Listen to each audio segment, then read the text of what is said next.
मीरली में खवारिज का खुदकुश हमला नाकाम, 4 खवारजी जहन्नुम वासिल। तफसीलात के मुताबिक शुमाली वज़ीरिस्तान के इलाके मीरली में खवारिज ने सिक्योरिटी फोर्सेस पर खुदकुश हमले की कोशिश की। एक खारजी ने बारूद से भरी गाड़ी सिक्योरिटी फोर्सेस के कैंप की दीवार से टकराई, जो धमाके से फट गई, जिसके बाद 3 मजीद खवारजियों ने कैंप के अंदर दाखिल होने की कोशिश की। बरवक्त कार्रवाई से 3 खवारजी कैंप के बाहर ही जहन्नुम वासिल कर दिए गए। सिक्योरिटी ज़राए के मुताबिक सिर्फ पिछले 2 दिन में अफगान तालिबान के हिमायत याफ्ता 88 खवारिज को जहन्नुम वासिल किया जा चुका।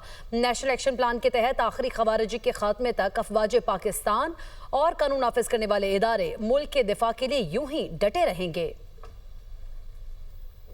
मीरली में खवारिज का खुदकुश हमला नाकाम, 4 खवारजी जहन्नुम वासिल। तफसीलात के मुताबिक शुमाली वज़ीरिस्तान के इलाके मीरली में खवारिज ने सिक्योरिटी फोर्सेस पर खुदकुश हमले की कोशिश की। एक खारजी ने बारूद से भरी गाड़ी सिक्योरिटी फोर्सेस के कैंप की दीवार से टकराई, जो धमाके से फट गई, जिसके बाद 3 मजीद खवारजियों ने कैंप के अंदर दाखिल होने की कोशिश की। बरवक्त कार्रवाई से 3 खवारजी कैंप के बाहर ही जहन्नुम वासिल कर दिए गए। सिक्योरिटी ज़राए के मुताबिक सिर्फ पिछले 2 दिन में अफगान तालिबान के हिमायत याफ्ता 88 खवारिज को जहन्नुम वासिल किया जा चुका।